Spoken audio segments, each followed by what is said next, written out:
Muito boa noite, sejam bem-vindos aqui ao podcast Super Portista. Uma vez mais estamos aqui para analisar a atualidade do Futebol Clube do Porto. Comigo, como costuma ser habitual, tenho o Nuno Neto, o Joel Sousa. Vamos ver se ainda é possível, durante esta live, tê-lo aqui presente para também comentar a atualidade do Futebol Clube do Porto. Neste momento ainda não está presente o Joel, vamos tentar mais para a frente então ainda ter aqui o comentário do Joel Sousa à atualidade do Futebol Clube do Porto.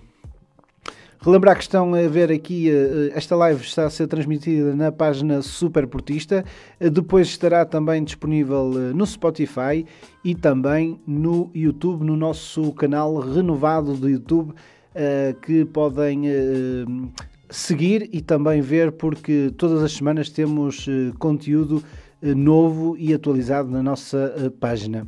Sem mais demora, vamos então começar aqui a conversa, que também podem participar. Quem nos está aqui a ouvir pode participar através do comentário e dando também a vossa opinião sobre aquilo que estamos aqui a conversar aqui neste podcast.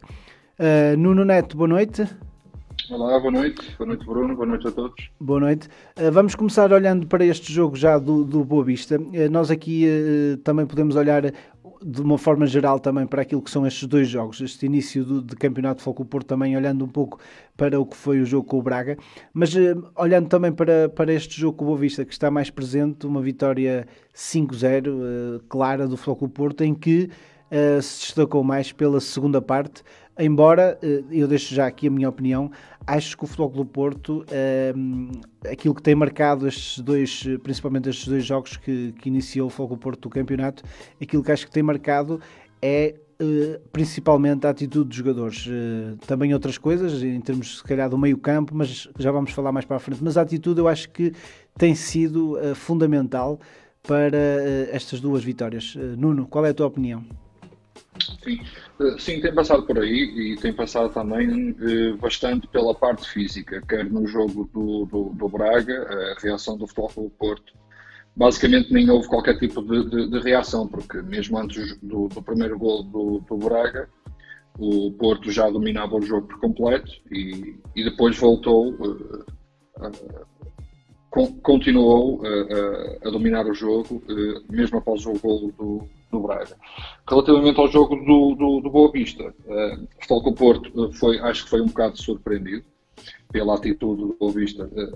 A atitude nós já estávamos a contar, visto que é assim que o Boa Vista joga, faz parte da estilo daquele clube.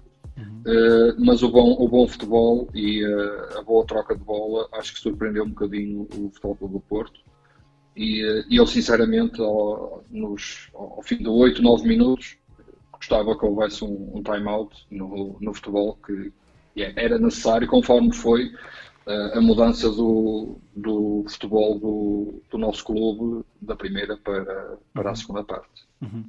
Aqui eu acho que, se me permites destacar, eu acho que o Futebol Clube do Porto desta época, o meio-campo está muito forte, está muito coeso. Acho que finalmente temos um meio-campo como já não tínhamos há muito tempo, ali com o Sérgio Oliveira, com o Uribe que também foi fortemente elogiado por Sérgio Conceição esta semana, dizendo que evoluiu muito e que está a um bom nível.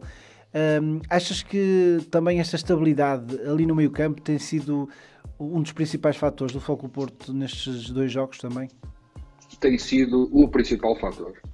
A mudança de esquema tático do 4-4-2 que nos habituou o Sérgio nos inícios das últimas épocas para o 4-3-3 com que finalizou a época passada e que iniciou esta, denota-se ali, principalmente no meio campo, um meio campo bastante forte.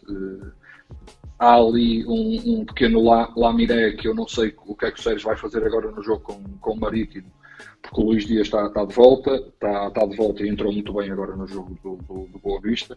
O Uribe está a ser beneficiado dessa mudança, porque o Sérgio também aproveitou e colocou na posição dele, que ele na época passada estava a jogar um pouco ao lado do Danilo e agora está no quadrante mais avançado.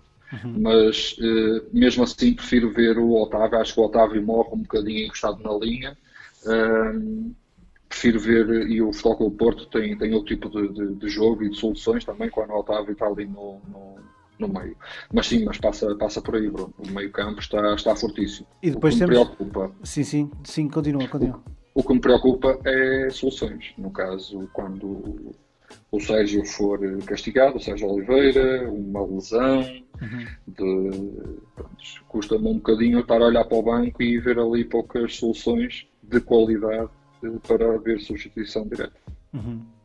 Aqui, no caso também de termos ali na frente o Marega, acaba por ser uma novidade esta época. Vemos muitas vezes o Marega na frente, não é? Mas isolado, quase mesmo como ponta de lança, digamos assim. Se bem que não é bem ponta de lança, porque depois lá está. O Foco Porto, quando se desdobra no ataque, aparece o Alex Telles e o Manafá abertos ali na frente, e depois o Otávio também dá ali uma ajuda ao Marega, digamos assim, na frente de ataque, e mesmo o Corona também às vezes aparece ali muito junto do Marega. Mas tem dado resultado o facto de Marega estar ali isolado, ele que não é um ponta de lança de raiz, mas também o que é que te parece essa nuance do Marega aparecer ali sempre isolado? Nós o ano passado tínhamos curiosamente aqui falado a quando de Marega jogar sempre com Soares, muitas das vezes acabavam por se atrapalhar até em determinadas ocasiões ali dentro da área. Parece que beneficia mais até com esse sistema tático o Marega? Sim, não vou dizer que não me tem surpreendido, tem, pela positiva, mas o Marega está bastante mais solto. Ele tem liberdade total para calcar qualquer terreno lá na linha da frente, e o que nos dá bastantes aberturas, principalmente no meio da defesa contrária, porque o Marega, toda a gente sabe que ele é um touro, ele corre do início até ao fim do jogo, vai buscar a linha atrás, vem buscar a bola atrás, desculpa, vai buscar a bola às laterais, e há bastante espaço para os nossos homens depois entrarem. O Uribe tem tido as suas oportunidades e não teve a dele em que mandou a bola ao poste, e temos uma equipa que o Sérgio já está super contente para já o nosso clube ter conseguido manter aquelas pérolas, porque o Sérgio consegue ter o estilo de jogo que ele prefere, e com o Marega nessa situação conseguimos pôr esse jogo em prática mesmo. Esperavas mais do Boa Vista, deste Boa Vista que tem, por exemplo, um campeão do mundo, não é, no seu plantel, embora a idade também já comece a ser pesada também para o Rami, e depois também tem ali o Javi Garcia, que também é um jogador que já está habituado, digamos assim, a levar 5 do Porto, não é? Mas esperavas mais deste Boa Vista, ou achas que também ainda é cedo para tirarmos ilações sobre este Boa Vista que pode também crescer? É cedo. Espero muito mais do Boa Vista. O Boa Vista é uma equipa que está em desenvolvimento. O treinador, por pouco que eu sabia da época passada e dos jogos que ele fez em frente do Mafra, agrada-me bastante a ideia de jogo do treinador do Boa Vista. Acho que estão em desenvolvimento. Acho que o Boa Vista vai dar muito que falar esta época. Foram contratações estratégicas e muito bem pensadas do Javi Garcia, do Remy, do Central, para trazer ali uma certa experiência, e acho que o Boa Vista tem muito, e deu para ver ontem perfeitamente. O Futebol Clube do Porto sentiu-se incomodado no início do jogo. Não poderemos dizer que o Porto nunca teve o jogo controlado, mas sentiu-se incomodado. A troca de bola rápida, jogadas estudadas, toda a gente sabia onde é que deviam estar, posicionamento tudo muito bem estudado.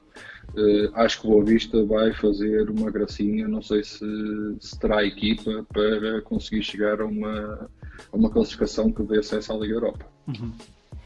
Houve neste jogo, estás a falar de jogadas estudadas, e eu recordo-me aquele lance que o Fogo do Porto conseguiu o 4-0, penso que foi o 4-0 que foi Sim. Aquele livre do Otávio, penso que foi o Otávio que tirou a bola para a área, e que depois foi ali uma jogada combinada que viu-se que foi feita em laboratório e que correu na perfeição.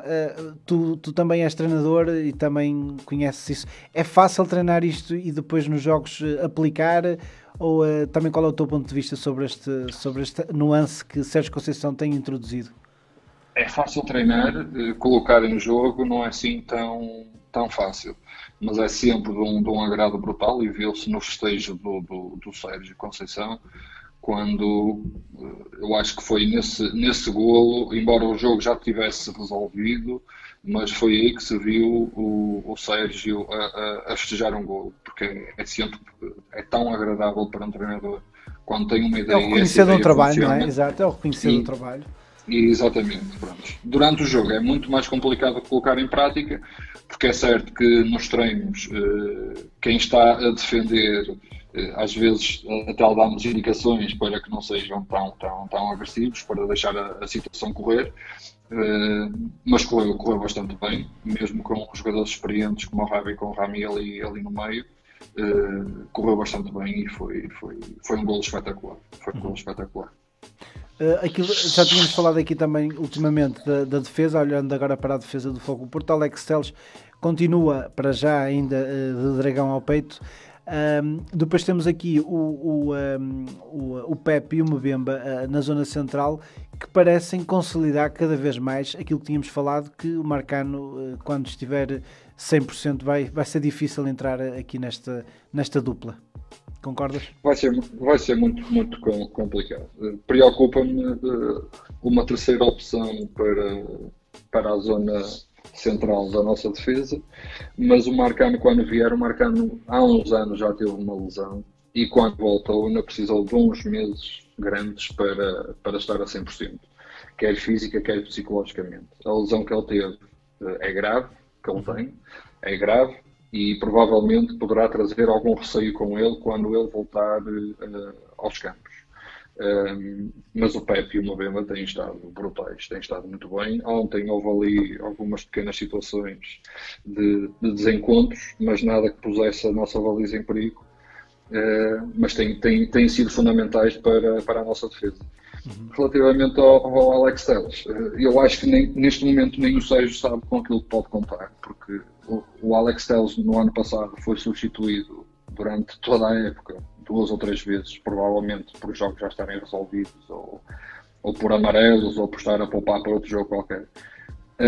E ele ontem foi substituído quando o jogo já estava resolvido, é certo, mas para entrar diretamente o Zaidu, provavelmente para o Zaidu começar também a calçar e a inteirar-se das movimentações, porque acho que, conforme disse, nem o Sérgio Conceição sabe com aquilo que há de contar, e o Alex Telles pode sair de um momento para o outro.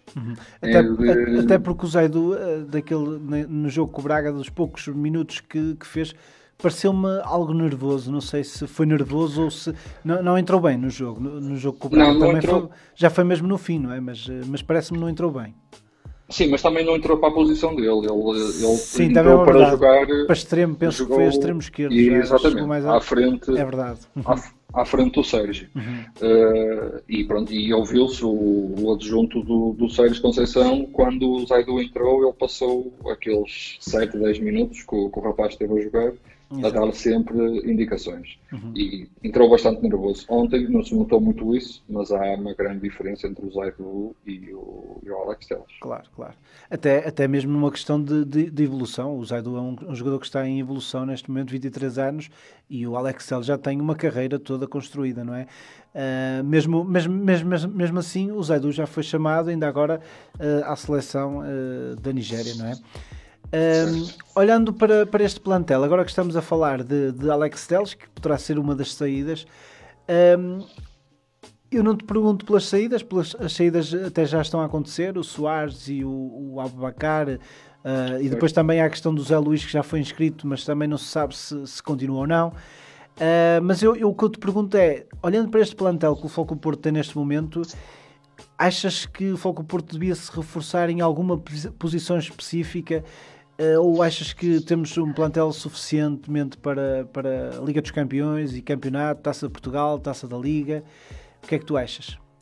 Neste momento, esquecendo a saída do Alex Telles, acho que é fundamental um defesa central e um médio centro.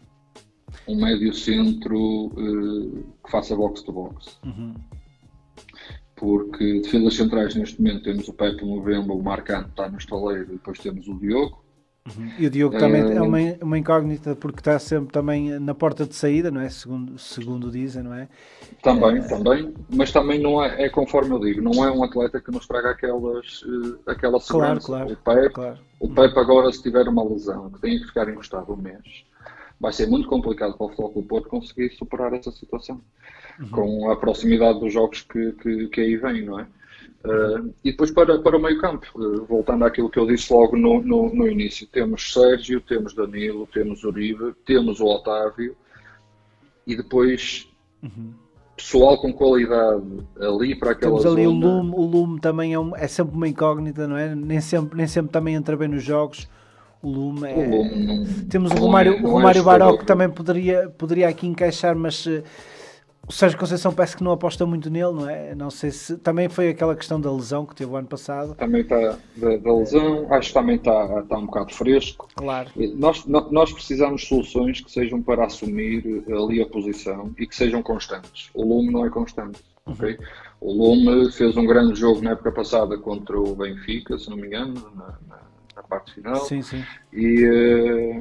E pouco mais. E nos outros jogos que entrou passado 5 ou 10 minutos já estava amarelado e não é um atleta que nos dê muitas...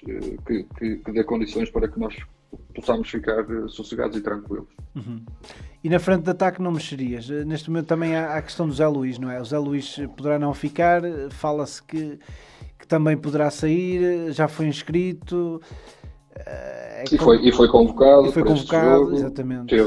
Teve no banco, ele para a frente. O Ivanilson também está ali na questão de que também já neste momento está com cansaço muscular, não é? Segundo fadiga muscular, certo. Neste caso, não é? E depois também há aqui uma situação que esta semana surgiu, que deixou aqui um bocado os adeptos do Futebol Clube do Porto também com água na boca de poder vir para o Futebol Clube do Porto, que é a questão de Brahim estar na cidade do Porto e ter tirado fotografias na cidade do Porto. Agradava-te um regresso de Brahim? Sim, claro. Claro que sim. Brahim foi um atleta que deixou a marca no Futebol Clube do Porto. Nem sempre os jogos lhe saíam bem, obviamente, mas é um atleta que, mesmo não estando bem, arrasta a marcação, leva sempre com ele 2 ou 3 adversários e é daqueles atletas que conseguem decidir um jogo. Nós nas linhas temos as linhas bem preenchidas, com o Luís Dias, com o Corona, temos o Otávio que também faz lá, mas assim, um a mais para ali com qualidade,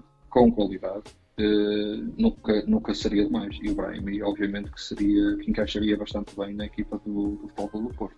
Agora, provavelmente, conforme o Porto está neste momento, ia ter que esperar um bocadinho até calçar e ser titular. Olha, temos aqui, olhando agora aqui para os comentários das pessoas que nos estão a seguir, e agradeço desde já aqueles que nos estão a seguir e a comentar aqui nesta emissão. Temos o Iata Lopes, que é nosso habitual seguidor, a dizer que precisávamos de um central, de um médio ofensivo e um interior. E também a mandar aqui um abraço para nós os três. E depois temos aqui também o Jorge Costa, que diz: o Nakajima precisa do nosso apoio incondicional. Tenho para mim que Nakajima nos vai surpreender positivamente neste seu provável regresso. Ele neste momento também está no boletim clínico do Futebol Clube do Porto, está lesionado. Poderá ser aqui também uma nota interessante se Nakajima estiver a 100% e de cabeça limpa, não é? Como parece que já está, pelo menos em termos de cabeça, parece estar limpo. Agora vamos ver em termos exibicionais se consegue encaixar aqui neste Futebol Clube do Porto, Nuno.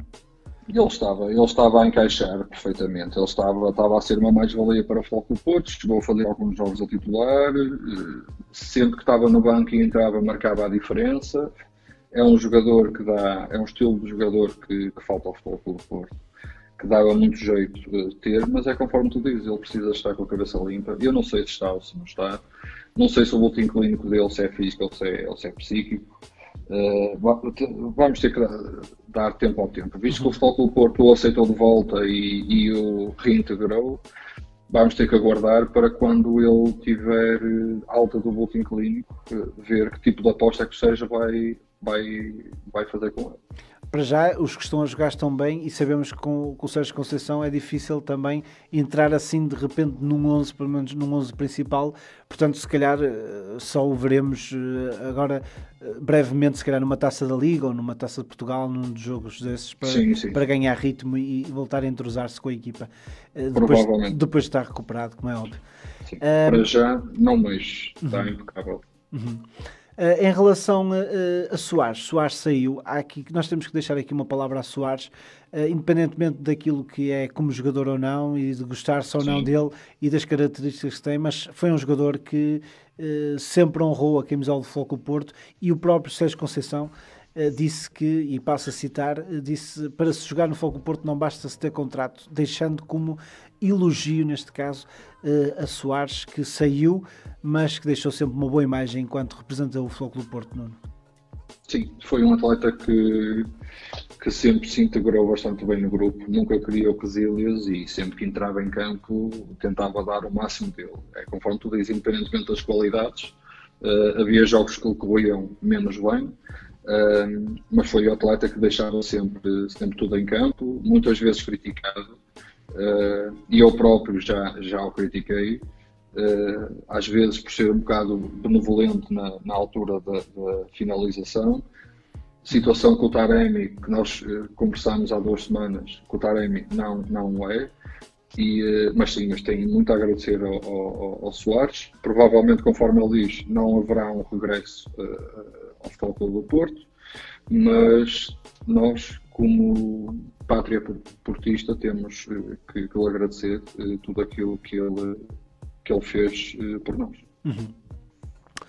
Olhando também para fechar aqui o capítulo dos avançados que estão de saída, Aboubakar também foi outro dos jogadores que esteve sempre no Futebol Clube do Porto também com orgulho de estar a representar o Futebol Clube do Porto, e também sai aqui a custo zero, neste caso para o Besiktas. Como é que te pareceu também este percurso de Aboubakar, que foi bastante irregular, digamos assim, também afetado pelas lesões que teve, e algumas delas graves, ao longo do seu percurso? Como é que viste também este percurso de Aboubakar, que agora termina no Futebol Clube do Porto? Sim, o Aboubakar teve, quando veio para o Futebol Clube do Porto na primeira época, era um avançado que há algum tempo que o Futebol Clube do Porto já não tinha. E vinha para marcar a diferença. Teve o azar depois de ter aquela lesão, e depois quando foi emprestado ao Besiktas, ele veio a custo, que ele não queria vir, queria lá ter ficado. E a partir daí, um atleta desses, para mim, eu fico sempre com má impressão. Fico sempre de pé atrás. O que é certo é que notei em algumas situações que o Aboubakar deixou de ser o Aboubakar que nós conhecemos. Terá sido por causa da lesão, terá sido por estar ali forçado.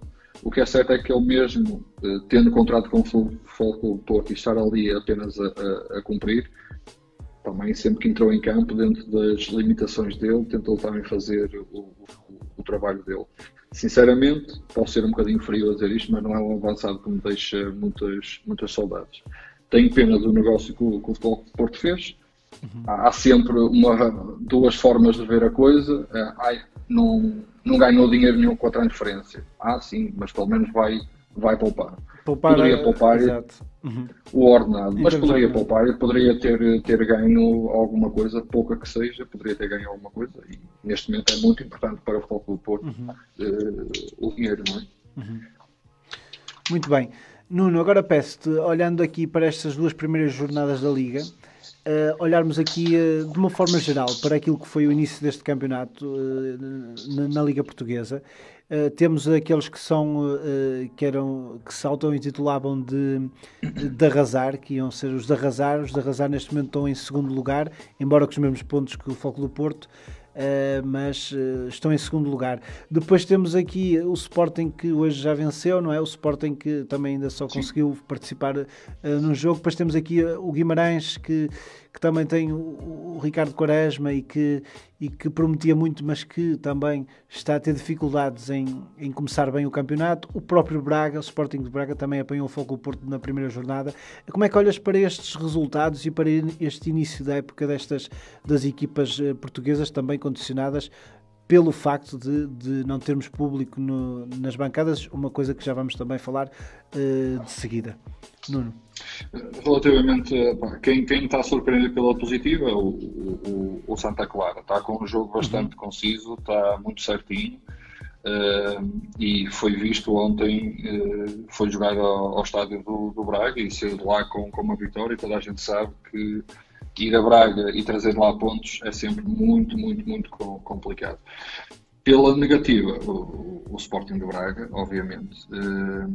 O treinador é um treinador que me agrada, conforme eu disse, acho que tem uma equipa muito boa, contratações muito bem feitas.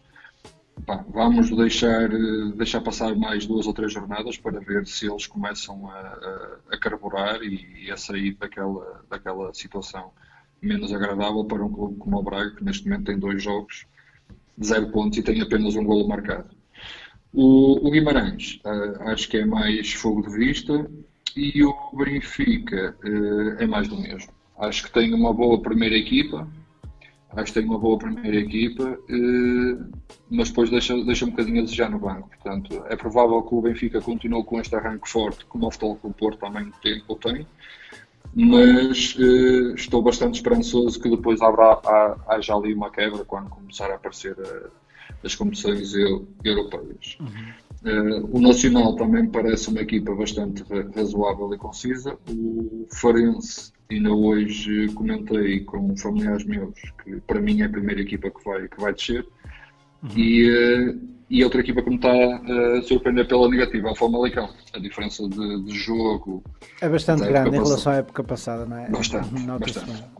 É normal que uma equipa destas que faça o campeonato que fez na época passada, que os tubarões vão lá e peguem 3 ou 4 jogadores fundamentais. Mas uma equipa destas já tem que estar a contar com isso e tem que estar precavida com essa situação. O que é certo é que não aconteceu.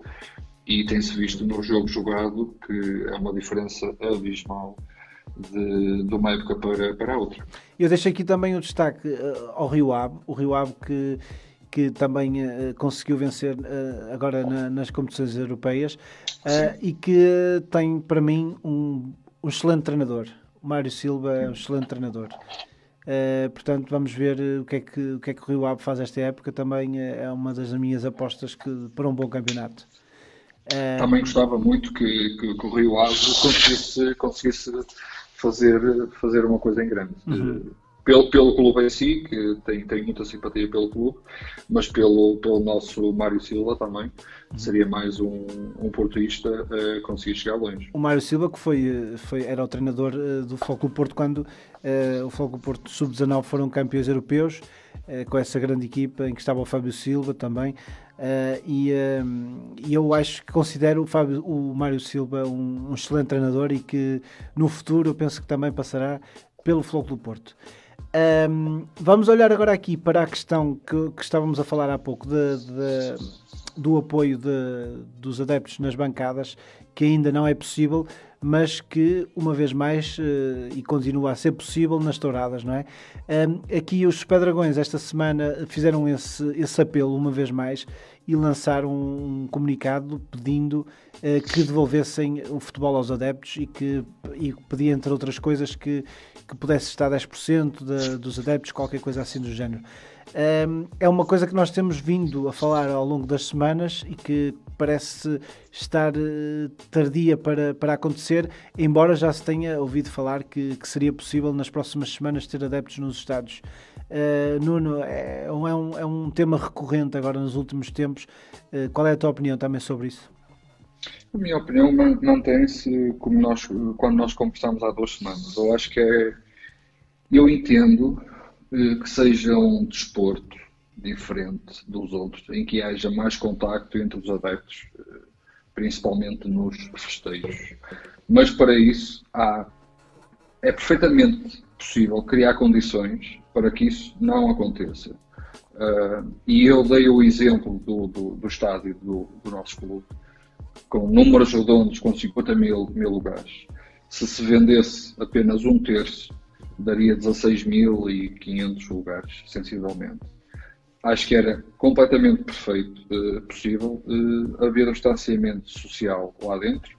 As pessoas, obviamente, que teriam de ser responsáveis. Agora, sei que também é muito complicado, depois a nível de claques, de estar a moldar essa situação.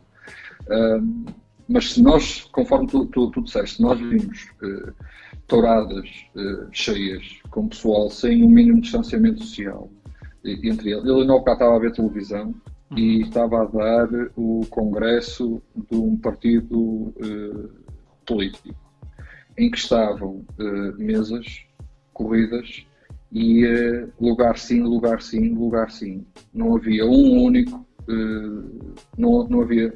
militante daquele partido com máscara. Mas está tudo bem.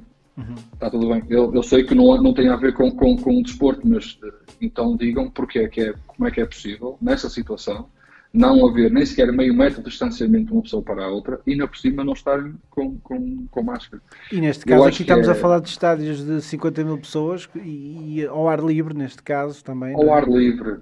E nós vemos jogos no campo do Paços Ferreira e do Portimonense com 1.000, 1.500 pessoas. E depois, são estádios que levam 10 mil. E depois é isso que estás a dizer, é precisamente isso, porque os jogos, por norma, em condições normais, os jogos na Primeira Liga já têm assistência muito baixa, não é?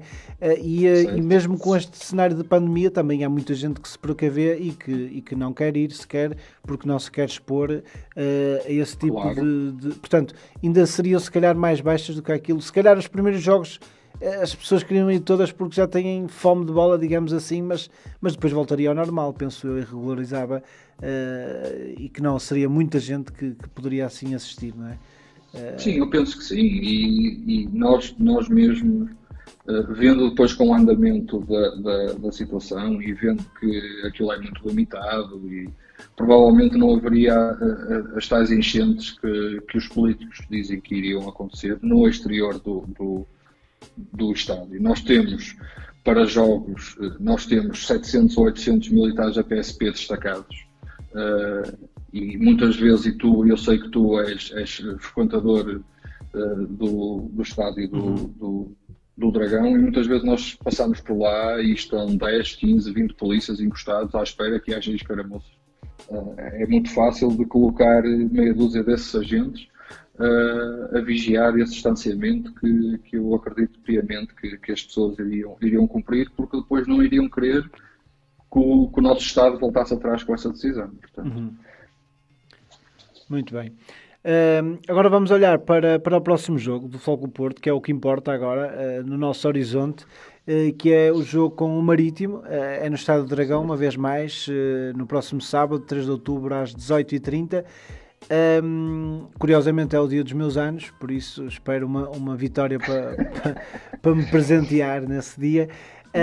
Mas aquilo que eu te perguntava era, olhando para este Marítimo, é um Marítimo difícil de derrubar, uma vez que vai ser provavelmente uma equipa à imagem de Elite Vidigal, uma equipa forte defensivamente, e portanto vai ser ali uma muralha, se assim podemos dizer, defensiva, que vamos ter que superar, o que nem sempre é fácil nas equipas de Elite Vidigal, Nuno.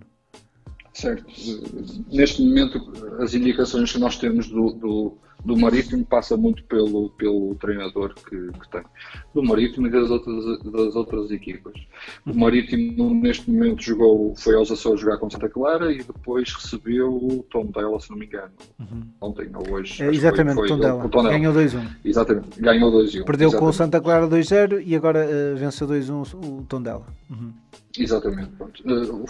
Uma equipa como o Futebol Clube do Porto, que tem os observadores, e o Sérgio também visiona os jogos, obviamente, não consegue tirar muitas ilações, visto que o Marítimo jogou contra equipas ditas do mesmo patamar do do Marítimo. Mas portanto o conhecimento da equipa vai um bocadinho pelo estilo do treinador. Nós no ano passado jogámos contra o Lito de Vidigal quando ele estava no Boa Vista, sabemos muito bem das dificuldades que ele nos criou.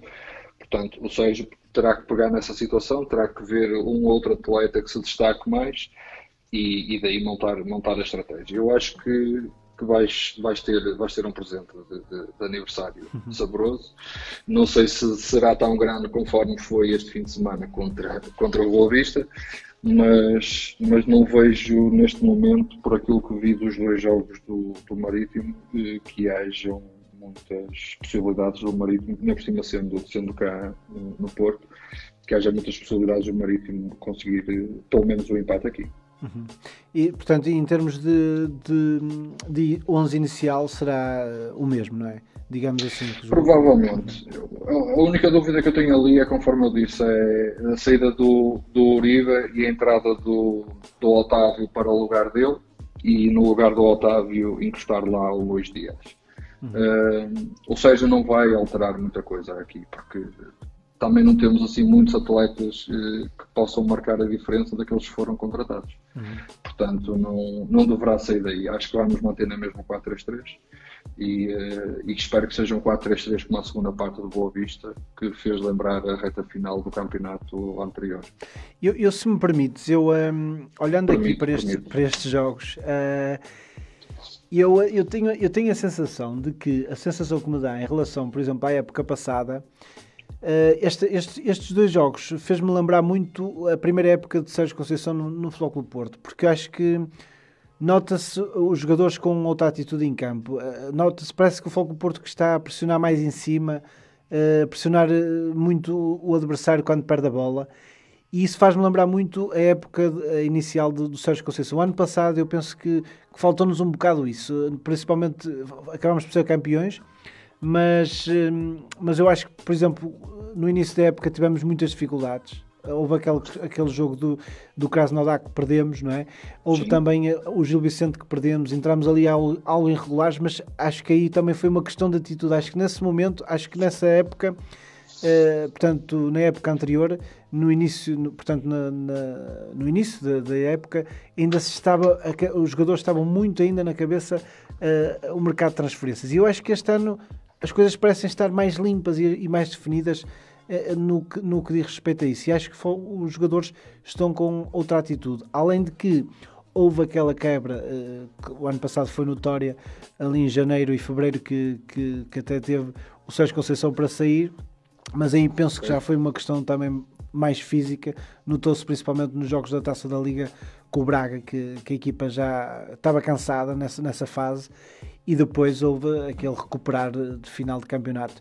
Mas eu acho que o principal fator tem sido a atitude dos jogadores. Parece-me mais, com mais vontade de querer chegar rapidamente ao golo e de recuperar as bolas, que isso acho que faltava ao Futebol Clube Porto nos últimos 2 anos.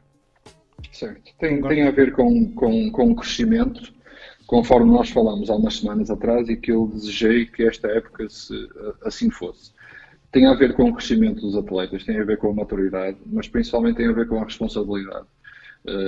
O Sérgio passou uma mensagem muito forte no início desta época, que eu sei, para os atletas, que este título seria para revalidar.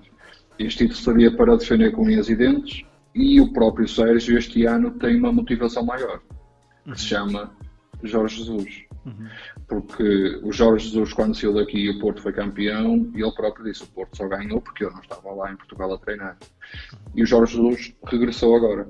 E eu sei que o Sérgio tem essa luta interna com ele. Ele não vai querer descurar o Campeonato Nacional.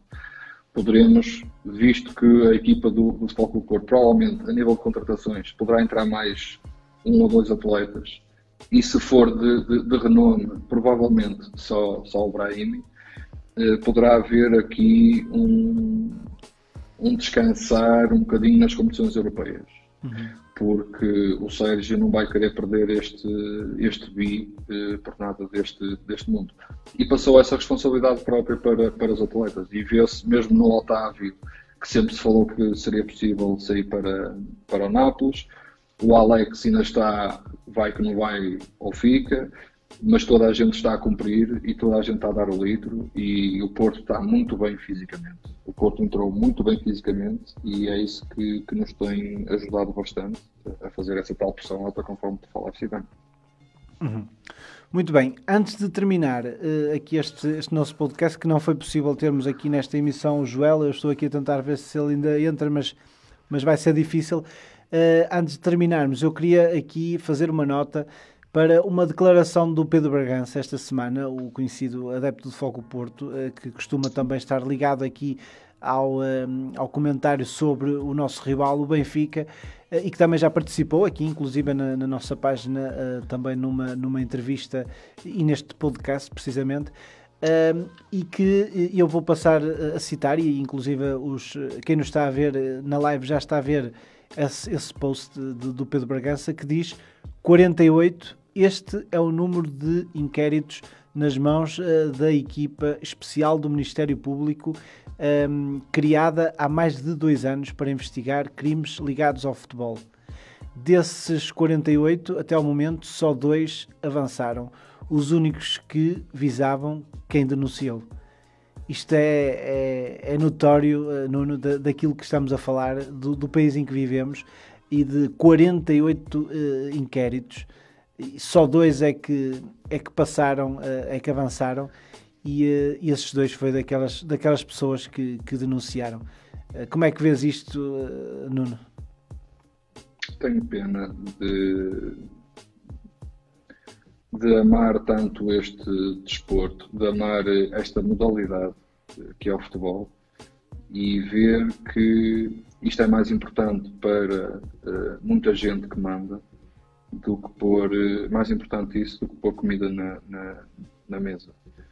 Uhum. Acho que está tudo visto a partir do momento em que temos um primeiro-ministro que se associa a um clube, que se associa a um dirigente desse clube, que tem 50 mil processos, que tem milhões e milhões de dívidas a toda a gente, e não tem vergonha nenhuma de vir à asta pública dizer que apoia essa pessoa. Eu não digo nome porque eu costumo lavar os dentes antes de ir para a cama e já lavei os dentes, não voltar a sujar a minha boca. Eu acho que o Joel, neste momento, já aqui connosco, já seria estar a babar todo. E eu simplesmente, eu revolto-me com esta situação. Eu acho que é preciso fazer alguma coisa. Eu acho que já chega de bater sempre nos mesmos. A comunicação social, porque não é só por aí, depois passa para a comunicação social, há uma teia enorme montada. Uhum. E isso é claro como é água. E o que é certo é que passa tudo incólume e está tudo bem. Eu não... Uhum. Podes falar. Muito bem, não era para dizer que concordo plenamente contigo e vamos aguardar os próximos tempos, embora eu continue a achar que é melhor esperarmos sentados, estamos à espera que alguém seja condenado, principalmente depois das eleições do Benfica, depois de acontecerem essas eleições, caso o Filipe Vieira volte a vencer. É melhor esperarmos sentados, não é? O problema é esse, é que uma pessoa espera e não acontece. Por isso é que eu disse que era importante fazer alguma coisa. Uhum. Muito bem. Nuno, vamos terminar por aqui este nosso podcast, já leva 50 minutos. Neste momento o Joel não conseguiu participar hoje connosco aqui. Para a semana estará aqui certamente connosco para então fazermos essa conversa a 3. Resta-me agradecer àquelas pessoas que nos têm seguido aqui através do comentário e que habitualmente estão aqui connosco neste podcast. Relembrar que quem não seguiu e quem só agora está a seguir este podcast pode, daqui a uns minutos, cerca de meia hora, sensivelmente, pode já ouvir ou rever esta podcast através da nossa página no Spotify e também no YouTube, na nossa página renovada do YouTube, que tem todas as semanas novos conteúdos exclusivos. Da nossa parte é tudo. Voltamos então para a semana com mais um podcast super portista. Vamos fechar este podcast com a nossa música, a música Dragão Indomável, a música cantada por Miguel Correia, com a participação dos Banda Mia, eles que são então os representantes da nossa música, a música super portista, a música que é uma música de todos os portistas. Fiquem então com a página Super Portista, vão continuando a seguir os nossos conteúdos e também a partilhar para chegarmos a todos os adeptos portistas. Muito obrigado e uma boa noite. João.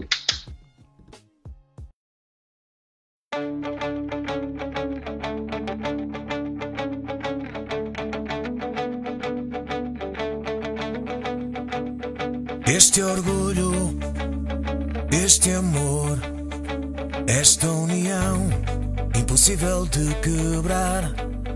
Somos diferentes, somos um só. Somos a voz que te vai elevar. Todo segundo, por todo o mundo, eu estou aqui. Por ti eu sinto, eu sou distinto, sou um de nós. Todo momento, no pensamento, esta ambição de querer conquistar, já está no sangue, esta vontade, esta paixão de outro patamar. Sou dragão puro, por ti dou tudo, em qualquer lugar.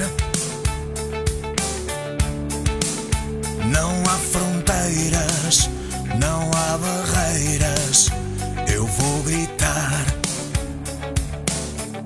Sou um super portista, com ânsia de festejar. Sou um super portista, onde fores eu vou lá estar, sempre para te apoiar. Chega de espera, chegou o dia, esta alegria de poder festejar. Sair à rua com a bandeira, com o cascol e o carro a buzinar. Por entre pontes, mesmo à distância, estou a celebrar. Do norte ao sul, um mar azul vai te apoiar. Sou um super portista, com ânsia de festejar. Sou um super portista, onde fores eu vou lá estar, contra tudo e todos, eu estarei aqui. Dragão indomável,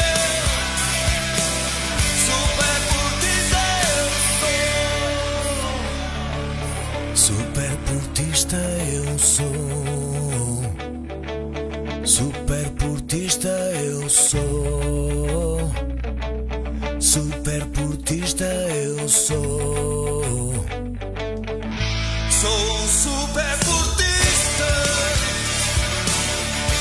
com ânsia de festejar. Sou um super portista, onde fores eu vou lá estar, contra tudo e todos, eu estarei aqui.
Visita-nos em superportista.pt e superportista.com.